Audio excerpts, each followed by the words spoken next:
Hey guys, Chad Troffgruben here. In this Flash tutorial, I show you how to organize your movie with the Scene panel. As you can see on my screen, I have a familiar file open if you have viewed my tutorials before. It's simply a character walking across a screen. If you're doing cartoon animation in Flash, it's safe to assume that you're going to want to go beyond just one shot or one scene. I mean, this isn't really much of a cartoon if I just have a character walk across a screen and that's it. So how do we get those additional shots? How do we move beyond this first scene? Well, there's a few ways you could do this. First, you can make new layers and just build your new scene off of those layers and just not extend your existing layers to those new frames. You could make new FLA files for every shot and basically keep everything self-contained, which I know many people do that actually. Or you could use the scene panel and organize all of your scenes in one FLA file. And that is the method I'll be showing you here today. To begin, open up a file that you want to add a scene or shot to. Or you can just make a new document if you want to follow along. Next, we need to open up the scene panel. You will find this on the right side of your screen if you're using the Essentials workspace. It should be right next to your library. If you don't see it, go to Window, Other Panels, Scene, and that will open it up. Now, I'm assuming you'll only have one scene listed on your Scenes panel, and that's because that's the only scene you have on your screen right now. That's what you're seeing. Now, what happens here is, if we add additional scenes, we can basically create blank documents within our FLA file and have each scene flow from one to the next. So to do this, let's come down here to the bottom of our Scene panel and click Add Scene. You'll now have a blank document on Scene 2. If you click on Scene 1, you'll be able to go back to that first scene that you worked on. And of course, Scene 2 has your blank canvas. So now you are free to go through and animate a new scene out if you wish. Additionally, if you want to retain animations or assets from a previous scene, you can duplicate the scene, which essentially just copies the scene from one to the other. So if we click on Scene 1 and come down here to the Duplicate Scene button and click that, you'll see now that we have a copy of that first scene, and it's a direct copy of it. So then you could just pull it apart and you could modify it however you wish. If you ever need to delete a scene, just click the Delete button on your Scene panel and just click OK. So now let's animate something out on this blank scene. I'll just go back here to Scene 1 and go to my final frame and just copy this symbol, this character symbol. So I'll just click on it and then hold in Control-C, go back to my second scene, and Control-V to paste. I'll take my Scale tool and just hold in Shift and enlarge him really quick here and move him down like that.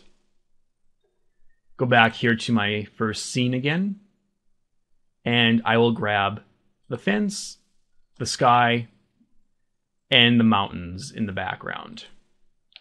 And I will copy all of that with Control-C.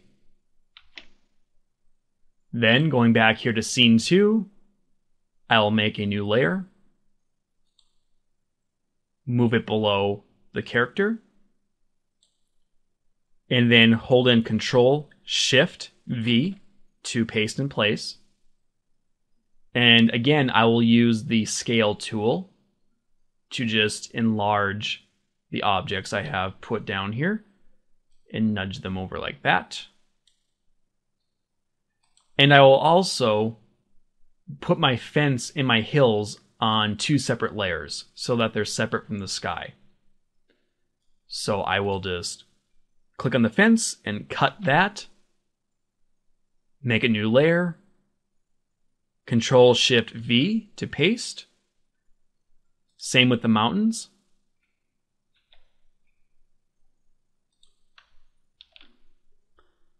And I can even move these up a little bit if I wish. And now let's go to about frame 80 on our timeline. Starting at the top layer, I'll just click, hold in Shift, click on the bottom layer, right click, and insert keyframe. Now I'll just move my fence over and my hills. Maybe not as much, about like that. And then I can insert a classic tween. Or I could have done a motion tween. I guess I'm just so used to classic tweens, I kind of forget about the motion tween sometime. But anyway, now we just have a close-up, basically, of this animation going on with a tracking shot focused on the character. And if I go to Control, Test Scene, I can see this scene play out. It's a close-up and we have the character walking along. Now, if I were to go to Control, Test Movie, and then Test, it's going to play both of these scenes. It's going to start with Scene 1, then go to Scene 2. So let's try it out. He walks, and then we have a close-up. And then it'll just repeat over and over and over, unless if you specify otherwise. So that is a little bit with scene design. Just remember that your scenes will flow from one to the other, unless if you specify otherwise with ActionScript. And if you're planning to do these as videos, you shouldn't have to worry too much about the ActionScript portion or having your scenes jump from different points, because you're probably going to want your video to be linear, going from point A to point B and so on. Finally, if you want to organize your scene panel further, you can always double-click on your scenes to edit their names. So for instance, I could double-click on Scene 1 and name it Beginning. Scene 2 could be Close-Up, and so on. Also, you can rearrange your scenes at any time by just clicking and dragging them up and down on the list. So then Close-Up would play first, followed by Beginning, if I did this. But I'll just move it back like that. And from here, you can just continue to make as many scenes as you want. I opened up an old file of mine, an old cartoon I did, and as you can see, I have lots of different scenes.